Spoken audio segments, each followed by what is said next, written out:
Baiklah, Assalamualaikum warahmatullahi wabarakatuh. Perkenalkan, saya Randi Dwi Putra, NIM 18043044 dari jurusan akuntansi. Di sini saya akan menjelaskan tentang tugas minggu ke-7 Sistem Informasi Manajemen, di mana soalnya yang pertama itu discuss the various ways to pay online in B2C. Which method will you prefer and why? B2C atau bisnis ke konsumen digunakan untuk menggambarkan transaksi perdagangan antara bisnis dan konsumen akhir secara tradisional. Istilah tersebut mengacu pada proses menjual produk langsung ke konsumen, termasuk berbelanja di toko ataupun makan di restoran. The best B2C marketing strategi yaitu social media marketing and advertising, creative content, contest, loyalty and reward programs.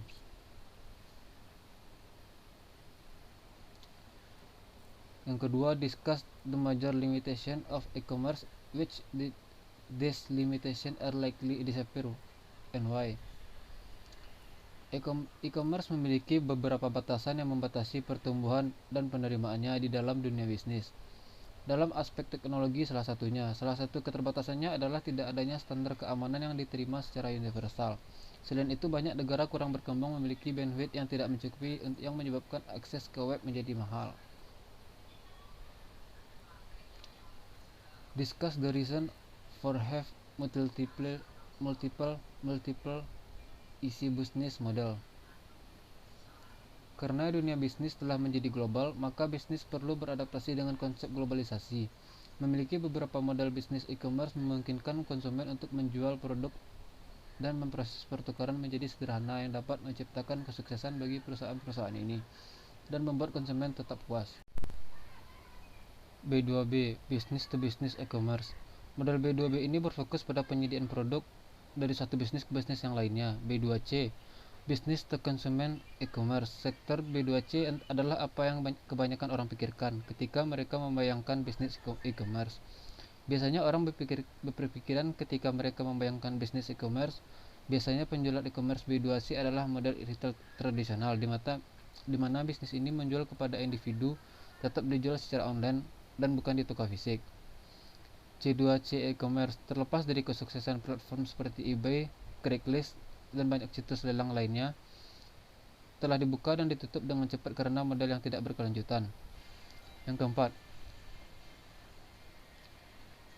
keempat, what is the difference between sustained and disruptive technology?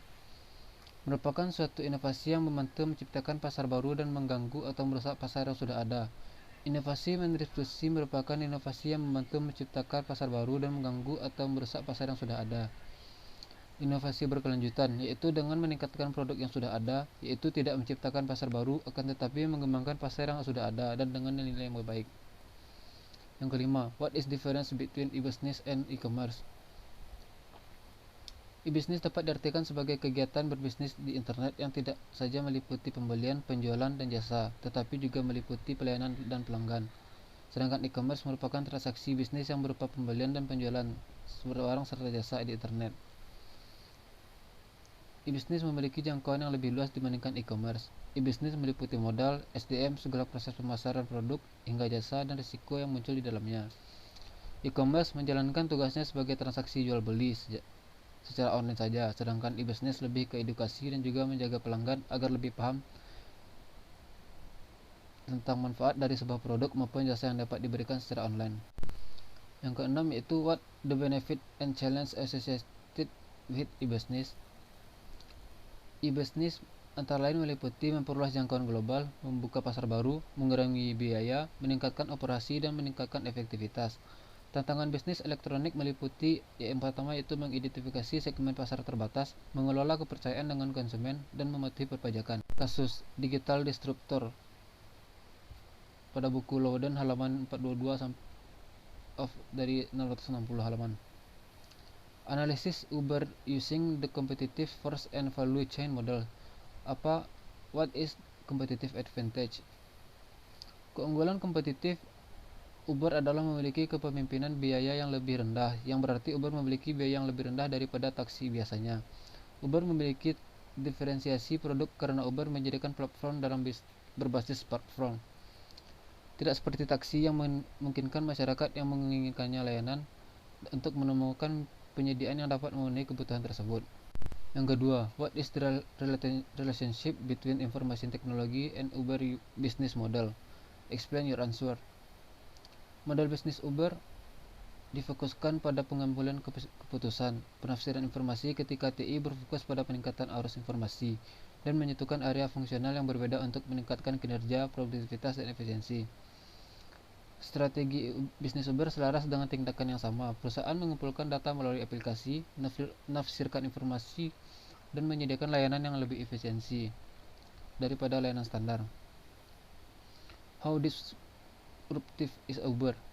Uber harus memperhitungkan sebagai salah satu perusahaan yang paling mengganggu di abad sejauh ini. Ia mengubah sepenuhnya industri kendaraan dan membawa persiapan yang baru ke lebih industri transportasi.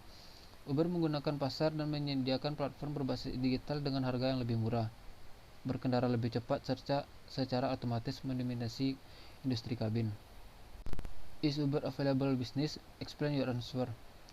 Menurut saya, Uber merupakan bisnis yang cukup bagus untuk saat ini, namun ada beberapa tanda tanya besar di kesejahteraan masa depan. Uber kehilangan aspek penting reputasi baik karena di masa lalu Uber tidak melindungi informasi pribadi, sehingga banyak pengguna yang kehilangan datanya.